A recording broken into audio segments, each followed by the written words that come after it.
Hey folks, it's Tim Toolman. Welcome back to another episode of Car Show and Tell. So today, we're doing something nice and easy. Just a regular old oil change, really. But, I suspect there's probably a bunch of people out there who might not know how to do that. And maybe they want to learn. So, why not shoot a video on it? So what do you need to know before you change your oil? Well, you want to know what type of oil you need to put back, what type of filter you're going to need, where the filter is, and I guess you're going to want to know how often to change your oil. The truck that's behind me is a 24 F-150 ecoboost, 2.7 liter. And the oil change interval, the recommended oil change interval, is at 7.5 to 10,000 miles or 12 months, whichever comes first. I'm not comfortable letting my engine oil go that long. I tend to change the oil in this every around 5,000 miles. And right now this thing already has 24,600 miles on it. That's a lot. So it's time to get that oil changed. Get the old out, get the new in, and we'll show you the basic overview of how to change your oil. Every vehicle is different. No two are alike. So make sure that you figure out the specifics for your own vehicle, and I will tell you what those are, or that something is vehicle specific as we go along here. So without further ado, shall we get started? Okay, so the first thing that I've done is sourced replacement oil and filter. The filter for this truck, replacement filter, is an insert type, as I like to call that. Other types of filters, most commonly available filters, would be the canister type filter. It's a metal can that holds your filter material inside, and it's threaded, so it usually spins on from the bottom or on from the side. I know there's probably an instance where it spins on from the top, and they're located in different places on engines. So when it comes to your specific vehicle and engine, you're going to have to figure out where that filter is and which direction it faces, so you know how to get it off, get it back on. You want to use the correct weight, the correct capacity, and the correct specification of motor oil, and it isn't always easy to figure out. This truck calls for a spec what was it? The spec that it calls for was like WSS M2C946 A1 or B1 or something, but this is WSS M2C961 A1, which apparently supersedes the 946 whatever. Apparently this spec replaces the old spec for this truck, and you wouldn't think that the spec is all that old because it's a very new truck, but apparently it's already been superseded, so whatever. And that information probably took me about half an hour or 45 minutes searching around trying to find it. Maybe the vehicle manufacturer might list it on their website if you look around long enough. I think I did find it on FordServiceSpecs.com or something like that. So we've got the correct oil, This truck takes 6 quarts. This is a 5-quart jug, and I actually have an old jug of this that's half used that I'll just take another quart out of and add when this one's empty. So, what's next? Well, we gotta crawl under this thing and get the old oil out. So the next thing you'll notice is the truck is up on ramps. Okay? If you're going to climb underneath of it, support it. Don't just leave it on a jack. It's not always the greatest idea if you're getting underneath the car. So I have mine on some solid wood ramps that are nice and substantial. The emergency brake is set, so and it's in park, so I'm fairly certain it's not going to roll anywhere. And then we can crawl underneath it and start draining the oil. Go. All right, so this truck has a tray underneath here that is full of dirt and plant matter and rocks. So this will be fun, but it has to come out. You have to get it out of the way to get to the oil drain plug. And there's 2 bolts here, and there are 2 bolts here, and they all come out, and then this thing comes out. That's probably the easiest tool to use to do it with. I'm going to slide a little further out of the way so I don't get covered in stuff.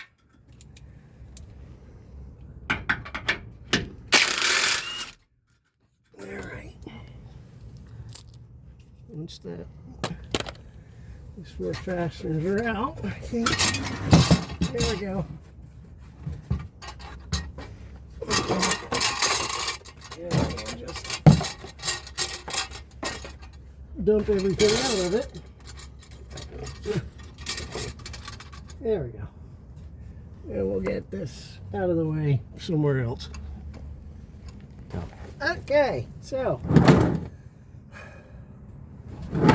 we're going to need to move the camera. I'm holding the camera now. So once we're up underneath this truck and our pan's out of the way, we actually have this plastic oil pan. Ooh. And it has a bit of an unconventional drain plug. It's a plastic twist plug. And of course, I would expect nothing less from a Ford vehicle. I would expect nothing less than to have this plug, or I should say this front sway bar, directly in the way of this plug. And you just give it a twist counterclockwise, pull it out, and proceed to cover yourself in motor oil. This is not draining into here fast enough. No, it is. It's good. It hasn't overflowed yet. It appears to be dropping. Thank goodness. That would have been a mess. And of course, we covered our sway bar with it. There's a rag right there, if you could hand it to me. Great, thanks. Don't drop it. Yeah. So, I can actually reach around this. Oops, I thought I could reach around it and not hit the oil coming out of the pan. And just wipe my sway bar off. And I'm actually going to pause this and wait for about 5 minutes while the rest of this oil continues to drain out of the pan. It might take a few minutes until you're down to drips, which brings me to one other thing. Hold on. Okay, so you want to try to keep your vehicle fairly level when you change the motor oil. Okay, the truck even though it's parked on a hill, the back end's facing uphill, the front end's facing downhill, I have it on the blocks, which keeps the truck actually fairly level. And sometimes you have to jack the front end up. You park it on level ground, you got to jack it up and you got to drain the oil. Well, if the what you want is you want that drain plug to be at the lowest part of the pan. You don't want the drain plug to be above the lowest part of the pan, or you're going to retain some of that old oil in. It's not all going to drain out. And you put the plug back in. I'm sure the few ounces maybe that it retains, but isn't necessarily a deal breaker. But I'd rather have all of the old motor oil out than to retain some of it. So it's just one of those little details that I try to ensure that I'm not overlooking.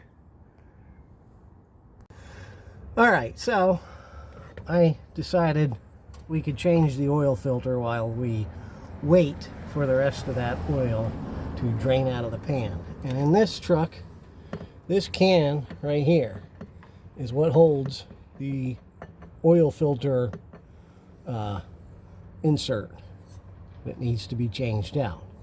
And it looks like a 1 16th inch wrench fits it. And I did the math, that works out to 27 millimeters if you have a metric type. And if you're short like I am, you're going to need a ladder, which just adds one other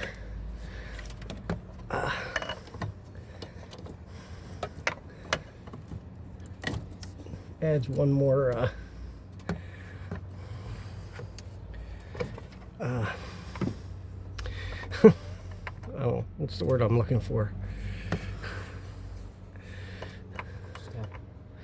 Yeah, step a what? One more step.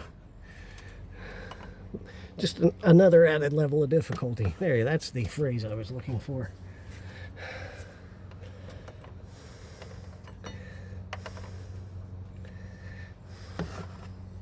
So anyway, I'm just going to pause this while I unscrew that cap. Okay, so once your filter cartridge housing is completely unthreaded, you can take that, pull your insert out. If you have a different type of filter, one that threads on and threads off, there are several tools that help you get that job accomplished. Anywho, on this particular truck, you just change the insert out for a fresh one. So out with the old, whoops, in with the new. I'll try to change that over. There's also, I'm going to move the camera. No. Right there. Okay, we've got a new pair of O-rings that come with this kit, and we're going to have to take them off here. So I'm going to grab some tools to do that quick. Go. Okay, so we're going to change these. And I just have a pick tool to get up underneath these O-rings, try to peel them off here. And they are kind of a huge pain in the arse to get off.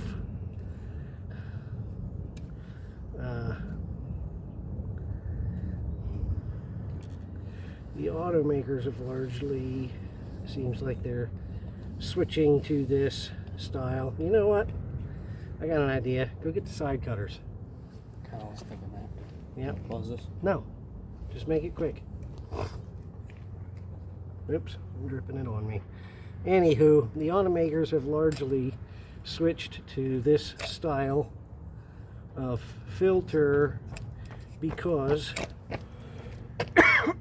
it is supposedly less pollution. I think that they have switched to this style of filter simply because it is less expensive. It costs them less money to buy and install this type of filter than it does the other type. But what am I to say? Anyway, I just cut that small one with a pair of side cutters. Now we're opening up this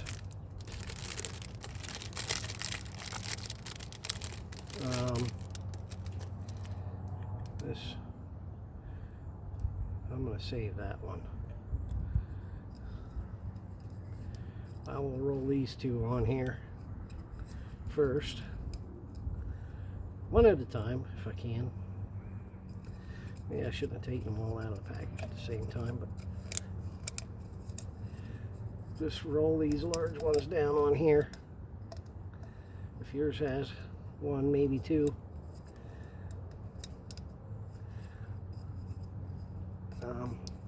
There's that, there's one. There's plenty of old oil left on this canister. You don't really need to worry about lubing the rings. You get plenty of oil just off what comes off the fingers. Give me that rag. Where is it? Never mind. I got it.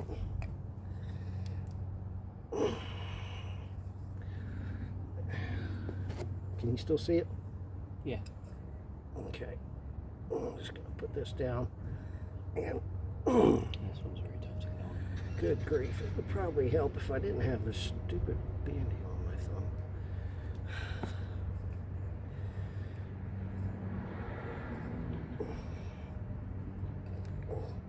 Force it to conform to your will. You will conform to my will, O-ring. You will conform to my will. There, and there it did. So that one's on. Our two fresh rings are on. Okay, and we are going to gently tighten this thing back down.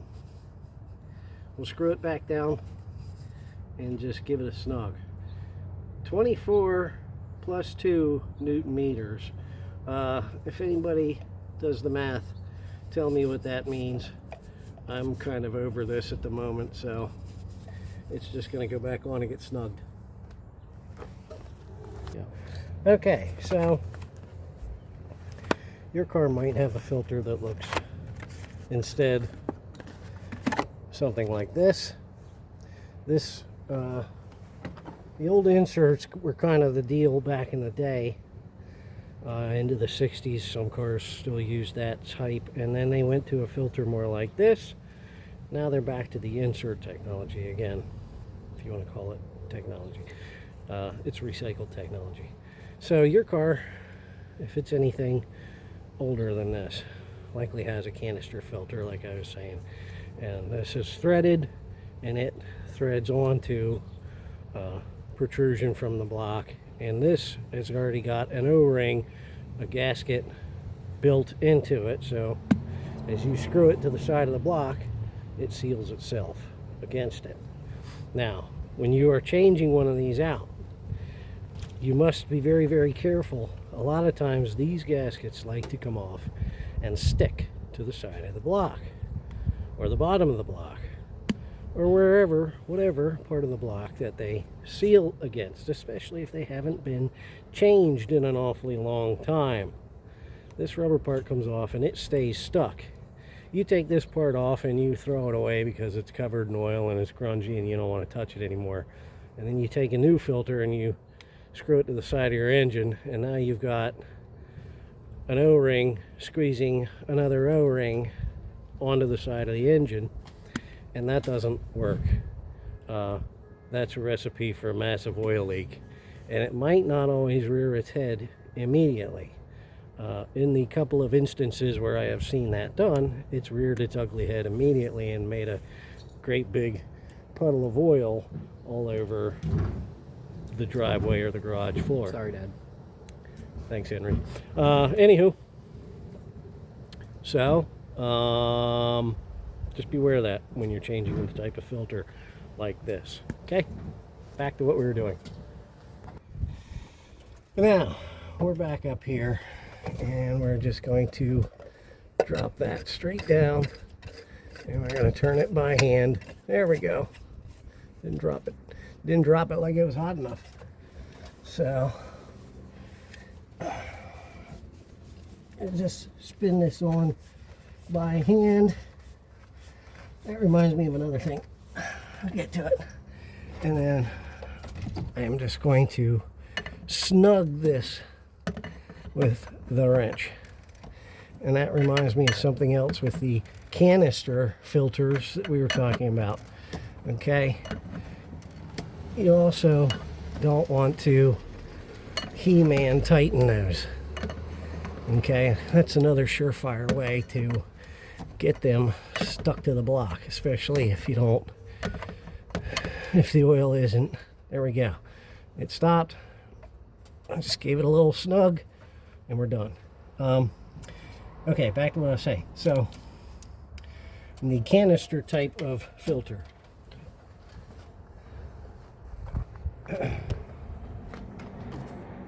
When you're screwing this type on, okay, that it's not designed like that. It's going to keep turning, and you can really tighten these things on.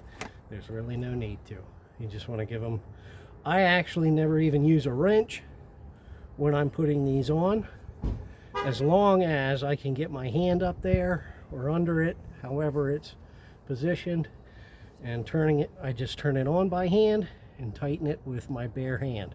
I do not put a wrench on when I tighten an oil filter, and I have never had one leak when I did that, and they have always come right back off when I needed to remove them. A lot of people take a wrench or a oil filter wrench, or a wrench and one of those caps that you can use, and I'll show you guys that, and they just crank down on that filter, and then it spins 3,000 or 5,000 miles on the engine, gets hot, gets cold, gets hot, gets cold, gets hot. It sticks eventually, okay? And they're always harder to get off than they were put on. So the harder you put it on, the harder it's going to be to come back off.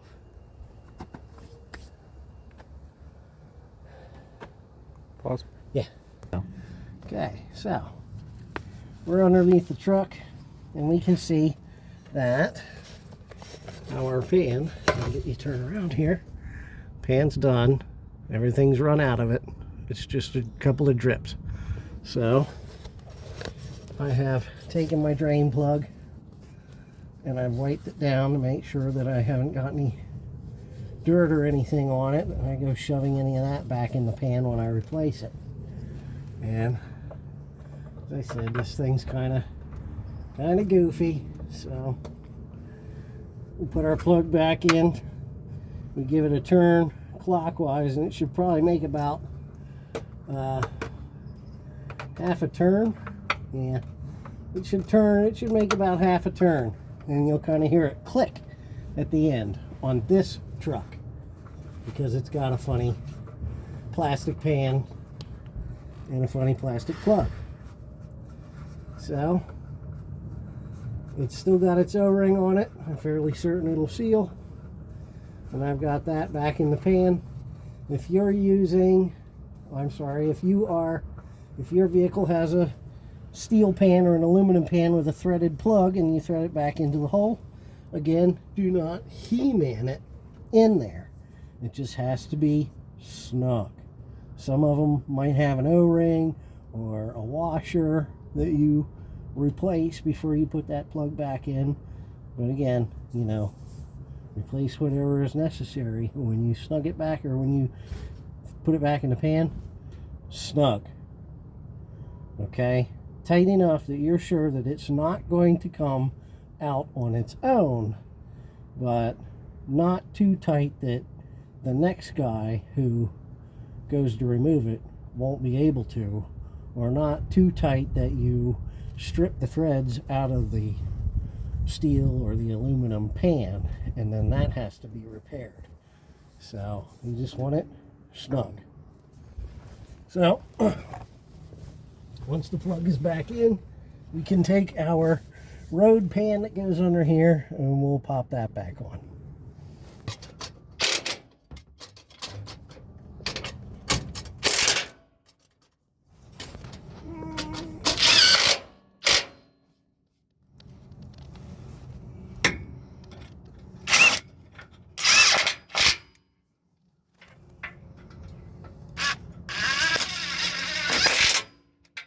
Okay, road pan's back in. Okay, so we can climb out of here.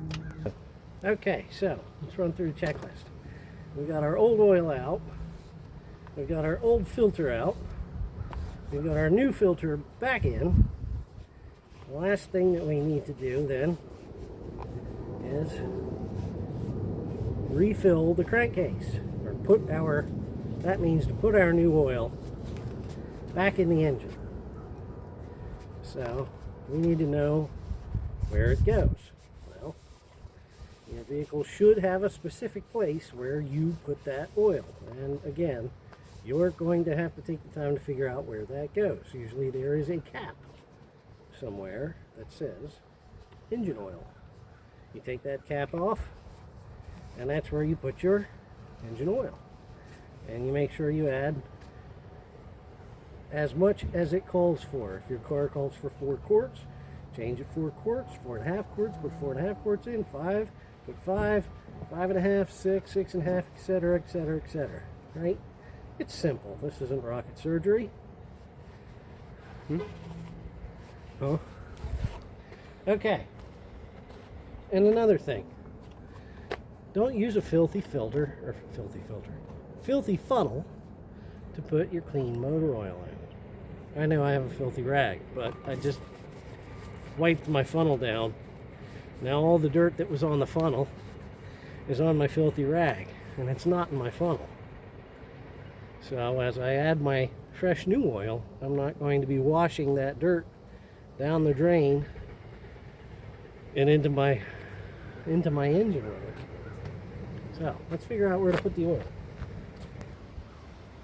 Okay, so we're under the hood, and here in the driver's side valve cover, we have a cap in our valve cover with, looks like an oil spout, and underneath of it, I think it says SAE 5W30, which is the weight or grade of motor oil, which needs to go back in this thing. Looks a bit like that. So you take that cap out, you set it aside where you won't lose it, and then pop your funnel down there. Maybe I'll turn it this way. Nah, looks like it sits pretty well right like that. Now all I have to do is just lean out over top of this thing far enough to pour the oil in without making a mess.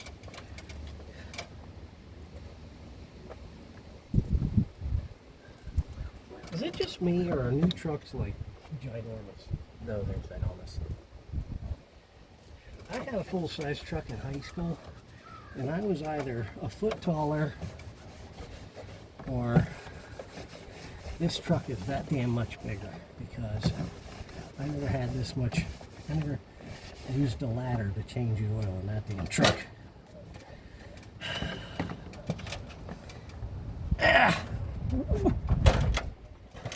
Okay, got my cap off,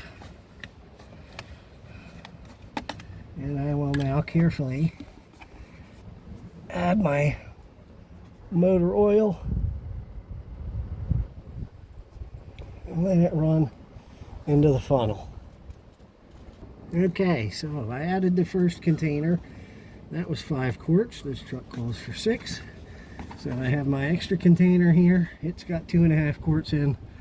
I'm just going to add slowly from this until it's down to 1.5 quarts. Okay, so that last quart's in. I just take a rag, lift my funnel out, hold it right in the rag, and hopefully you won't drip oil anywhere. Put my cap back in if I can. There we go. We're almost done. The very last thing that I like to do is make sure all that oil made its way down into the crankcase. So pull my dipstick out. Now wiped it off. Come now. Shove it back in. See what it says. Right there to the top dot.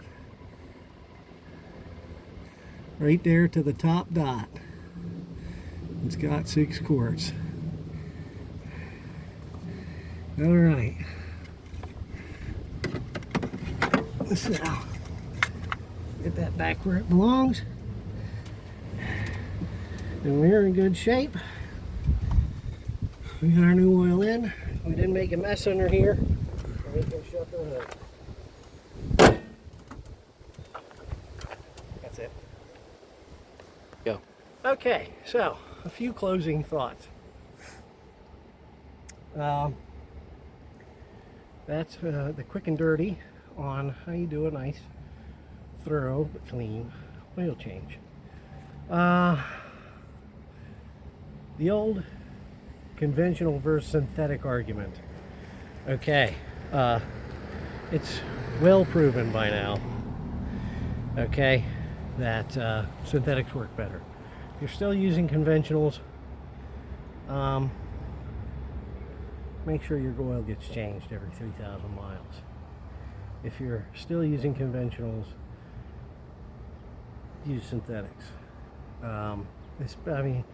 Just use synthetics. The argument is moot at this point. At the, whatever, $30 per 5-quart container, it's not much more expensive. Just get synthetics. The hydrocarbon chains are way longer. They're much more difficult to break down. They protect better, they wear better, they last longer, and they run cleaner. Especially if you don't always get to change your oil as quickly or as often as you would like to, use synthetics. If you have a car that has a lot of, I'll say, internal sort of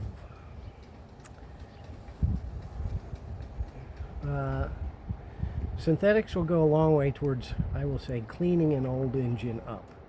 Just if you've got something that was run with conventionals for a while and it's got that sort of varnish on the internals, run synthetics for a while and you would be surprised how much of that it'll actually break down and clean up. And if it's cleaning it up off the interior surfaces of the engine that you can see, imagine what it's doing to the interior surfaces of the engine that you can't see, i.e. the oil galleys and all of the small passageways with which the oil is supposed to be flowing through and should flow through. It'll clean those up too. Maintain proper oil flow, proper oil distribution, things like that are good for the motor.